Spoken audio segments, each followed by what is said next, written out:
السلام عليكم ورحمة الله وبركاته. أهلا بيكم في وصفة جديدة من وصفات مطبخ هنا. هنعمل النهاردة حاجة حلوة قوي وسهلة وبتتاكل في 10 دقايق أو بتتعمل في 10 دقايق وبتتاكل في ثانيتين.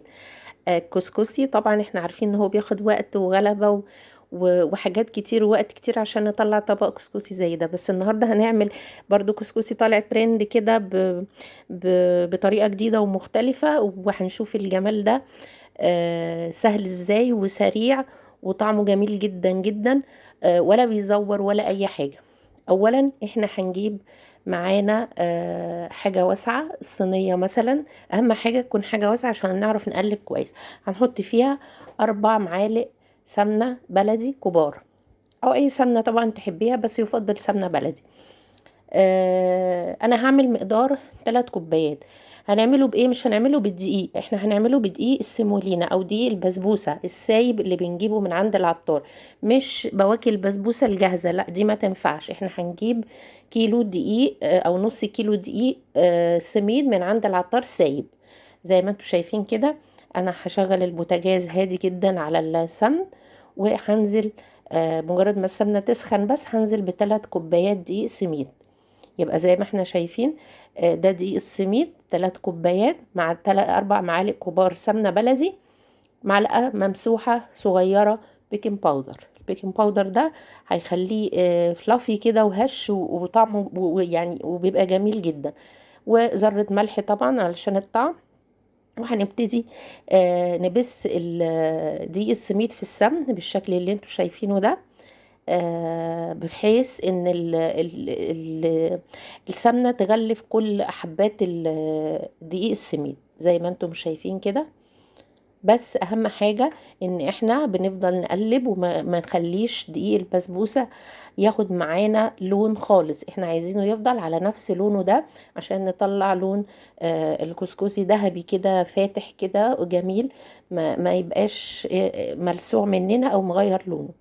زي ما انتم شايفين اهو، انا بقلب لحد لما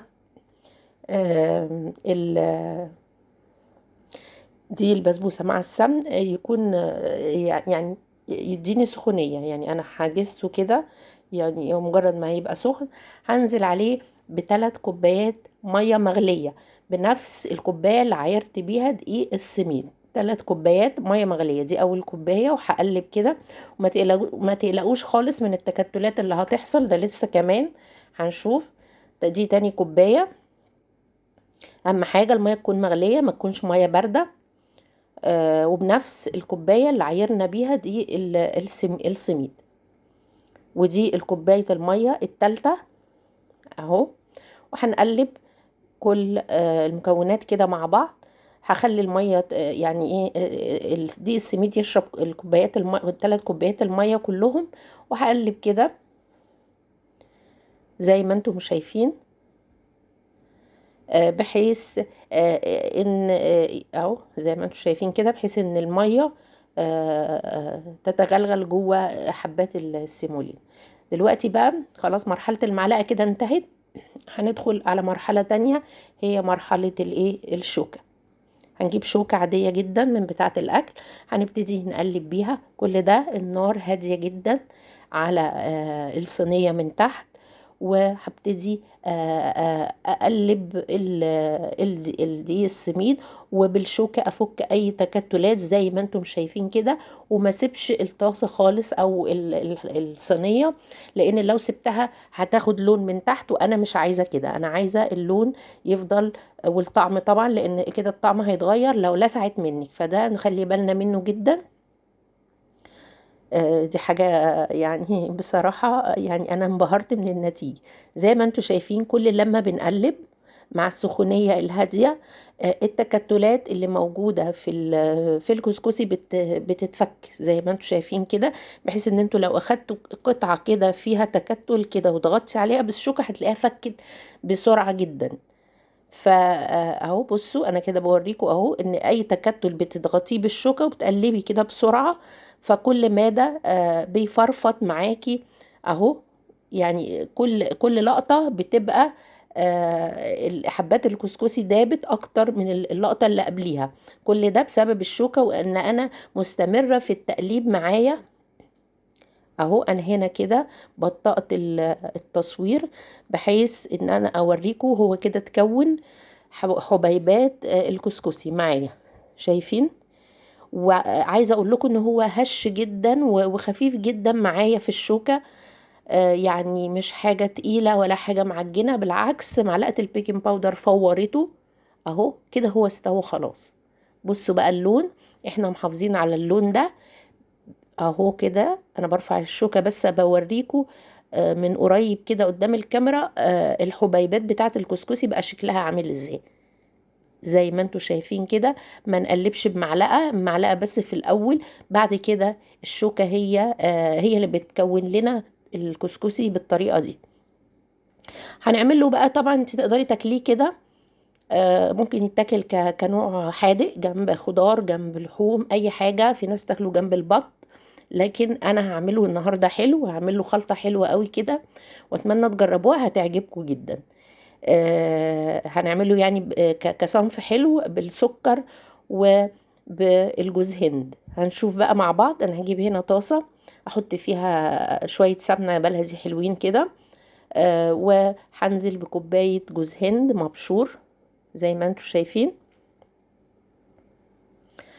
هحمر الجوز هند ده في السمن لغاية لما يبقى كأننا بنحمر شعرية شفتي لما بتحمري شعرية الرز هتشوفي لدرجة اللون اللي احنا. خلي بالك برضو ان الكسكسي بياخد لون بسرعة، فما تسيبيهوش تقلبي فيه على طول. هحط له نص كوباية زبيب.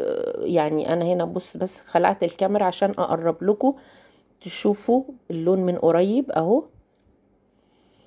نص كوباية زبيب مع الجوز هند، واقلبه لغاية لما ياخد اللون الذهبي الجميل اللي انتوا شايفينه ده. وبعد كده هطفي عليه وده هيبقى طبقة، يعني هتبقى طبقة التزيين بتاعة طبق الكسكسي. انا عايزة اقول لكم ان هو حاجة فظيعة وطبق حلو بيتعمل في 10 دقايق، ولو جالك ضيوف فجأة تقدري تقومي تعمليه في 10 دقايق وتقدميه جميل جدا.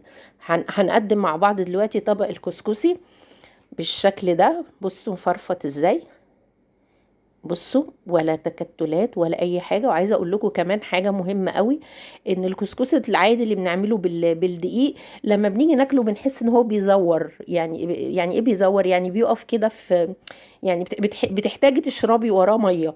لكن ده لا، ده جميل جدا وخفيف جدا وهش جدا. طبعا انا هنا بزينه ده سكر بودره، وطبعا الكمية حسب الرغبة زي ما انت حابة. وهنحط عليه الخلطة اللي عملناها اللي هو الجوز هند المتحمر مع الزبيب بالسمنة البلدي بالشكل ده. ودوقي احلى طبق كسكسي واسرع طبق حلويات واسرع طبق كسكسي اتعمل. وبجد بجد يعني انا مش قادرة اوصف جمال الوصفة. لازم تجربوها وامشوا على الخطوات بالظبط عشان تطلع معاكم بالشكل الجميل ده.